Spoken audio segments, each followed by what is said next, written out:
সাল্লাম। সৈয়দে আলম নবীজি সৈয়দে আলম নবীজি। এই ভাই মাইকালা থাকো, আর একটু সাউন্ডটা বাড়াও কাঁদেনি, এটা হালকা ইকো দেবা। সৈয়দে আলম নবীজি শাহে মদিনা, আর মদিনা যাইতে নবী যে হলেন রওয়ানা। ওরে কাফের মক্কাবাসী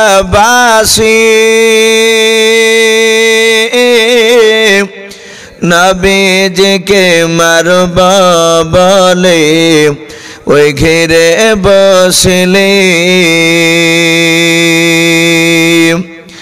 আমার নবীর পায়ের জোতার সমান, নবীর পায়ের জোতার সমান হতে পারবে না, আর মদিনা যাইতে নবী যে হলেন রওয়ানা। সৈয়দে আলম নবীজি সৈয়দে আলম নবীজি শাহে মদিনা, আর মদিনা যাইতে নবী যে হলেন রওয়ানা। নবী বলেন আবু বকর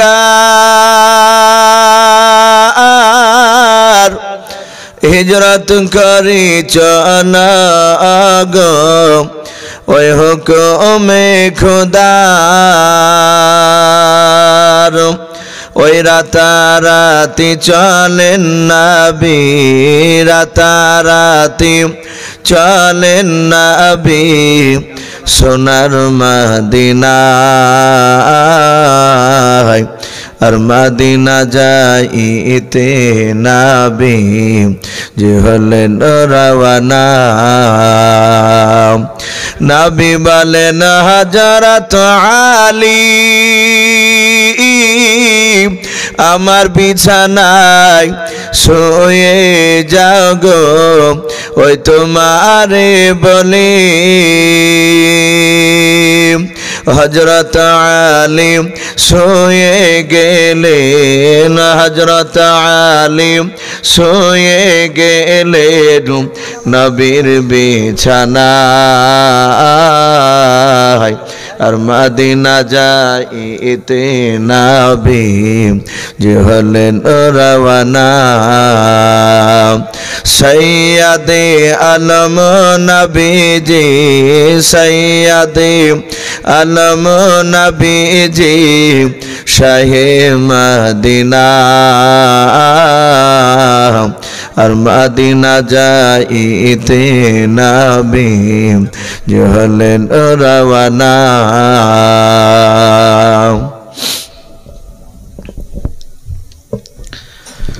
শ্রদ্ধেয় জনাব, আজকের এই জালসা নির্বাচিত মনোনীত যোগ্যতম সভাপতি মহাশয় ও সম্মানিত আমন্ত্রিত উলামে কেরাম ও আমার সম্মুখের শ্রদ্ধেয় বা জ্যেষ্ঠ বাবা জীবনেরা, আমার সমবয়স্ক সমজস্ব যুবক ভাইয়েরা, পর্দার আড়ালের মা বোনেরা, সকলকে জানাই আমার বুক ভরা ভালোবাসা সালাম। আসসালামু আলাইকুম ওয়া রাহমাতুল্লাহি ওয়া বারাকাতুহু। আলহামদুলিল্লাহ, সমস্ত প্রশংসা হামদ ও নাত সাধনা ভোজনা সে মহান রব্বুল আলামিনের জন্য, যে মহান রব্বুল আলামিন আমাদেরকে বড় ভালোবেসে রহম করে এ হাড় হিম করা বাবজি শীতের রাত্রিতে বিভিন্ন আরামের বিছানা থেকে ত্যাগ করে নিয়ে এসে মহান রব্বুল আলামিন তার রহমতের মজলিসে এতক্ষণ পর্যন্ত বাবজি বসে রেখেছে। তাই মহান রব্বুল আলামিনের দরবারে শুকরিয়া স্বরূপ আদায় করে বলুন আলহামদুলিল্লাহ। তারপরে পরে আপনার আমার নবী, যিনি ধর্মের গুরু, বিশ্ববরণ্য নেতা, মা আমিনার লাল হযরত আব্দুল্লাহর লাগতে জেগার, जिनार लकाब रब्बुल आलमीन सुरदूर आरशे आज़िमे दिएছেন सदरिल उला काफिल वरा मिसबात जुलाम बदरिद दुजा सदरिल उला आका कमली वाला जनाब मोहम्मद रसूलुल्लाह सल्लल्लाहु ताआला अलैहि वसल्लमेर उपरे अगणित दुरूद ও সালাম বর্ষিত হোক, বলুন আল্লাহুম্মা আমিন। मुआज्जज़ सामने केराम, रात्रि कयेकदिन थेके बापजी खूबी ठंडा नेमेছে। दिनेर बेलाय जेमन सूर्येर ताप, सन्ध्यार पर थेके बापजी हाड़ हिम करा ठंडा नामছে। बहु मानुष बापजी रास्ताते यातायात करछिलो, एकदम पुरो रास्ता फाँका हये गेছে। तो जे सब बापजी भाईरा आमरा बसे आछि, बापजी हयतो आमरा घंटा खानिक धरे हयतो एकटु धैर्य धरे बसे थाकबो। आमरा सकलेई आखिरी दोया निये बाड़ी जाबो, बोलुन इनशाआल्लाह। आमरा एखाने बापजी बसे आछि रसूलुल्लाह सल्लल्लाहु ताआला आलाइहि ओयासाल्लामेर बापजी कथा शोनार जन्य। आमरा जानी जे विश्व नबीजिर बापजी साहाबाए केराम রাদিয়াল্লাহু তাআলা আনহুম আজমাইন গণেরা তারা রসুলের কথাকে বাপজি তারা আমল করেছিলেন। আমার পূর্বেকার বক্তা আমি ঘর থেকে শুনছিলাম, তার পূর্বেকার বক্তা দুটোই বাপজি মুফাসিরে কোরআন পরপর বাপজি আলোচনা করেছেন। আমার মনে হয় না যে বাপজি এমন কোন নবীর কথা বাপজি ওরা বলতে বাকি রেখেছে। আমি ঘর থেকে শুনছিলাম প্রায় এই মাঝে মাঝে প্রায় বাপজি বোঝানোর জন্য অনেক নবীদের কথা, সাহাবাদের কথা তুলে ধরেছেন। আমি সকলকে বাপজি বলবো, আমি শুধু রাসূলুল্লাহর বাপজি সাহাবার কথা, নবীর কথা আপনাদের সামনে তুলে ধরব। আমরা সকলেই জানি যে রাসূলের উপর বাপজি যারা ঈমান এনেছিল তারা ছিল বাপজি সাহাবা, যারা বেটা ছিলে নবীকে দেখার পর নবীর উপর ঈমান এনেছিল এবং ঈমান আনার পরে ঈমান নিয়ে বাপজি সে ইন্তেকাল করেছিল। তাকে সাহাবা বলা হয়, বেটা ছেলে যেতে হয়। অনেক মেয়ে ছেলে বাপজি রাসূলুল্লাহকে দেখার পর তারা ঈমান এনেছিল এবং ঈমানে হালাতে বাপজি তারা মৃত্যুবরণ করেছিলেন। তাদেরকে বাপজি সাহাবিয়া বলা হয়। মেয়ে ছেলেগুলোকে বাপজি সাহাবিয়া, বেটা ছেলেকে বাপজি সাহাবী। তাদেরকে দেখা যায় তারা রাদিয়াল্লাহু তাআলা আনহু বাপজি বলতে হয় সাহাবার নাম নিলে। যেমন আবু বকর সিদ্দিক রাদিয়াল্লাহু তাআলা আনহু,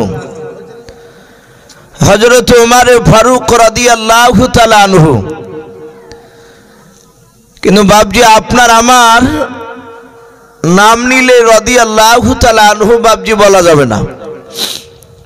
এগুলো সব উলামায়ে কেরামরা বাপজি জানেন। সাহাবাদের এই কারণে বলা হতো যে তারা রাসূলের কথা ওয়া সামি'না ওয়া আতা'না, নবীজির কথাকে বাপজি এমন ভাবে শুনতেন এবং সাথে সাথে তারা আমল করতেন। জোরে বলুন সুবহানাল্লাহ। আল্লাহ রাসূল মসজিদে নববীতে বললেন, ওগো সাহাবায়ে কেরাম, আমি তোমাদেরকে 7টা কথা বলবো, তোমরা কি সেই 7টা কথার উপর আমল করবা? বলো একটা কথা যেন সে না ছেড়ে দেয়।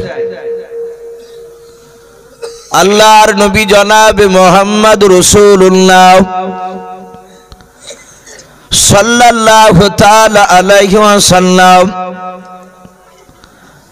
শত শত সাহাবায়ে কেরামদের সম্মুখে বাপজি নবী যে 7টা কথা বাপজি আলোচনা করব বললেন।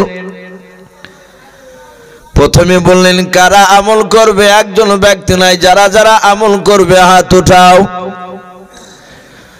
সব সাহাবার মধ্যে থেকে বাপজি একজন সাহাবা जिनार नाम किताब एसेছে बाबजी আবু হুরায়রা রাদিয়াল্লাহু তাআলা আনহু। উনি নবীজির বাপ যে সামনে মসজিদ নববীতে দাঁড়িয়ে বললেন, ফেদা কাবি আম্মি ইয়া রাসূলুল্লাহ, আপনার পদতলে আমার পিতামাতা কুরবান হয়ে যাক নবী গো। আমি জানি না এমন 7টা কি কথা বলবেন যে 7টা সবগুলো হয়তো আমল করা কঠিন হয়ে যাবে, এরকম আমাদের অনেকের ধারণা থাকতে পারে। কিন্তু নবীজি আমি আপনার সাহাবা, আপনি যখন বলেছেন আমার 7টা কথা কে আমল করবে বলাও। ওগো আল্লাহর নবীজি, আমি আপনার আবু হুরায়রা সাহাবা, ওই 7টা কথা আমি মৃত্যু পর্যন্ত আমল করব। জোরে বলুন সুবহানাল্লাহ। ওই সাহাবার সাথে হাতে বাপজি সব সাহাবা দাঁড়িয়ে গেলেন। কিতাবে বাপজি হাদিসে এসেছে ওয়া সামি'না ওয়া আতানা, রাসূলের সাহাবারা নবীর কথা শুনতেন আর সাথে হাতে বাপজি তারা আমল করতেন। এই জন্য সাহাবারা বাপজি এত দামি হয়েছিলেন। আল্লাহ রাব্বুল আলামিনের রাসূল সাহাবার ব্যবহারে বাপজি চরিত্রতে রাসূলুল্লাহ খুশি হয়েছিলেন, আর স্বয়ং আমার আল্লাহ তাতে রাজি হয়েছিলেন। বলুন সুবহানাল্লাহ। নবীজির ওই সময় যারা রাসূলের কথাকে বাপজি মানেনি, নবীজির কথাকে বাপজি তারা অস্বীকার করেছিল, তাদেরকে কাফের বলা হয় বাপজি, আমরা সকলেই জানি। তারা বেঈমান, নবীজির কথাকে যারা জেনে শুনেও বাপজি অস্বীকার করেছিল। আমরা জানি বিশ্ব নবীজির বাপজি জামানায় সবচেয়ে যে বড় বেঈমান, সবচেয়ে বড় কাফের, সেই লোকটার নাম সকলেই ছোট বড় বাপজি, শিক্ষিত অশিক্ষিত আমরা সকলেই জানি, আবু জাহাল বলে লোকটার নাম ছিল। সঠিক শব্দ ছিল বাপজি আবু জাহাল, কিন্তু আমরা অনেক বাংলা বইয়ে দেখেছি, তার জীবনী পড়তে গেলে নামটা শোনা যায়, দেখেছি আবু জেহেল বলে না, আমরা আবু জেহেলই বলি, কিন্তু শব্দটা আবু জাহাল। তো যাই হোক, এই বেঈমান আবু জেহেল বিশ্ব নবীজির বাপজি কথাকে সে মানে নাই। আমি জানি না আপনারা তার আসল নাম সকলেই জানেন কি না। বেঈমান আবু জেহেলের বাপজি আসল নাম ছিল আমর ইবনে হিশাম, এর আসল নাম আবু জেহেলের। এই লোকটা আসলে বাপজি মক্কা নগরে মূর্খ ছিল না, সে হাই র্যাঙ্কের শিক্ষিত ব্যক্তি ছিল সে সময়। এই শিক্ষিত জন্য মানুষ তার মেধাকে বাপজি তারা দেখেছিলেন, তার ব্রেন, তার এত বাপজি বুদ্ধি ছিল, এই কারণে মক্কার ছোট বড় সকলেই তারা আবুল হিকাম বলে বাপজি আবু জেহেলকে ডাকত। কিন্তু আমার বিশ্ব নবী বাপজি তার এই আবুল হিকাম নামটাকে কেটে দিয়ে নবী বলেছিলেন, তোর নাম আজ থেকে আবু জেহেল। কেন? ও নবীজির কথাকে বাপজি সে অস্বীকার করেছিল। ও সব সময় বিশ্ব নবী, দরদি নবী জনাবে মোহাম্মদ রাসূলুল্লাহ সাল্লাল্লাহু তাআলা আলাইহি ওয়াসাল্লাম, এই নবীজিকে বাপজি সব সময় অস্বীকার করত, নবীজিকে বাপজি কষ্ট দিত। কিতাবে লিখেছে বেঈমান আবু জেহেল দিনের বেলায় বাপজি এক নয় দুই নয়, রাসূলুল্লাহর যখন 40 বছর বয়সে কোরআন নাজিল হলো, নবী সর্বপ্রথম তার অর্ধাঙ্গিনী বিবি খাদিজাতুল কুবরা রাদিয়াল্লাহু তাআলা আনহাকে ঈমানি দাওয়াত দিলেন।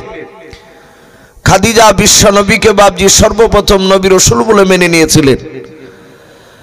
নবীর বিবি খাদিজা ঈমান আনলেন, তারপরে আল্লাহ বলেন, হে রাসূল, আপনার আর বেশি বেশি করে ঘুমানো হবে না, আপনি কম ঘুমান আর ইবাদত বেশি বেশি করে করেন, কলমার দাওয়াত দিতে চারিদিকে ছড়ে যান। বলুন আলহামদুলিল্লাহ। আপনি বেরিয়ে পড়ুন। নবীজি বাড়ি থেকে বাপজি যখনই বেরিয়েছিলেন, মক্কার ছোট বড় বেঈমান সকলেই বাপজি রাসূলুল্লাহর বিরোধিতা শুরু করেছিল। নবীকে আল আমিন বলে বাপজি নবুয়তের পর থেকে কোনো বেঈমানরা আর ডাকেনি। আমার বিশ্ব নবী, দরদি নবী 14 কে বলেছেন বাপজি 15-16 দিন চলছে, রসুলের বাপজি একেবারে শুরু জামানায় কলমার দাওয়াত দেওয়া। ওই সময় বেঈমান আবু সেহেল তার অর্ধাঙ্গিনী বিবিকে ডেকে বলল, বিবিরে দেখো দিনি আমার ঘরের বাইরে কোনো মানুষ দাঁড়িয়ে আছে কিনা। আমরা যে ঘরে কথা বলছি স্বামী স্ত্রী, এই কথাগুলোকে কোনো মানুষ দেখো বাহির থেকে কেউ লক্ষ্য রাখছে কিনা, সে উকি মেরে কেউ দেখে কিনা দেখো। আবু সেহেলের বিবি ঘরের বাইরে চারিদিকে তাকে দেখলো, একটা মানুষও নেই দাঁড়িয়ে। ঘরে এসে বলল, ওগো প্রাণের স্বামী কেউ নেই আমাদের বাড়ির বাইরে। ডাক দিয়ে বলল বেঈমান আবু সেহেল বলে, আয় বিবি আয়, এক্ষুনি তুমি ঘরের দরজাটা বন্ধ করে দাও, ঘরের চারিদিকে আর জ্বালানা বন্ধ করে দাও। জ্বালানা ঘরের দরজা বন্ধ করে দিল। আবু সেহেলের স্ত্রী বলল, আর তো দরজা সেরকম খোলা নাই যে সেই দরজাটা আমি বন্ধ করব। আবু সেহেল বলল, আর কিছু করা লাগবে না, তুমি দাঁড়িয়ে থাকো। আবু সেহেল আগুনের দিকে, উঠোনের দিকে বাপজি তাকাচ্ছিল। বেঈমান আবু সেহেল তাকে থেকে দেখলো ছোট ছোট বাপজি কয়েকটা কাকর, যাকে আমরা কুচেলি পাথর বলি। বেঈমান আবু সেহেল 1 2 3 4 করে 11টা পাথর সে ডান হাত দিয়ে তুলে তুলে বাপজি বাম হাতে তালুতে নিল। 11টা পাথর দেখলো গানা হয়ে গেছে, তারপর বাম হাত থেকে ডান হাতে নিয়ে এইভাবে বাপজি বেঈমান আবু সেহেল মুঠ বাঁধলো। মোট বেঁধে এইভাবে তার পাঞ্জাবি, তার যে জামা ছিল পরনে, তার পকেটে বাপজি এইভাবে ভরে নিয়ে দরজা খুলে ঘরের বাইরে চলে গেল। আমার বিশ্ব নবী, দরদি নবী মুহাম্মদ রাসূলুল্লাহ সাল্লাল্লাহু তাআলা আলাইহি ওয়াসাল্লাম সারা দিন বাপজি মানুষের দ্বারে দ্বারে যেতেন আর মানুষকে বুঝাতেন, হে আমার উম্মত উম্মতিরা, তোমরা এক আল্লাহকে মেনে নাও। আমি রসুল, আমি যেইভাবে তোমাদেরকে বলবো সেইভাবে তোমরা চলো। যদি আমার কথাকে অস্বীকার করো, আল্লাহর আইনকে যদি না মানো, তাহলে মৃত্যুর পর কবর একটা কঠিন ভয়ঙ্কর জায়গা, সে জায়গায় তুমি জবাব দিতে পারবে না। ডান দিকের মাটি বাম দিকে চাপ দিবে, বাম দিকের মাটিতে ডান দিকে গিয়ে চাপ দিবে। মৃত্যুর পরে কবরের পর আবার জাহান্নামের আগুনে থাকতে হবে। হে আমার সাহাবা নয়, হে আমার আল্লাহর বান্দা বান্দিরা, তোমরা আমার কথাকে মেনে নাও। রসুল এইভাবে বাপজি মক্কার অলি গলিতে গিয়ে মানুষের দ্বারে দ্বারে গিয়ে তাদেরকে বোঝাছিলেন। অনেকে কেউ বুঝছিল, অনেকে বাপজি বুঝতে চায় না। আমার বিশ্ব রসুলের কাছে গিয়ে বেঈমান আবু সেহেল গিয়ে বলল, এই ভাতিজা, আমি আজ কয়েকদিন থেকে তোমাকে বারণ করছি, তুমি শোনো নাই। আর তুমি নবুয়তে দাবি করেছো, তুমি কলমার দাওয়াত দিছো। হে মুহাম্মদ সাল্লাল্লাহু, হে আব্দুল্লাহর ছেলে, শোনো, এতদিন তোমাকে আমরা আল আমিন বলতাম, সত্যবাদী। তুমি মিথ্যা কথা বলতে জানতে না, কিন্তু আজ 14 15 16 দিন থেকে দেখছি তুমি মিথ্যা কথার কারিগর হয়ে গিয়েছো। তুমি মিথ্যা কথাকে তুমি ঘরে বসে বসে তৈরি করছো।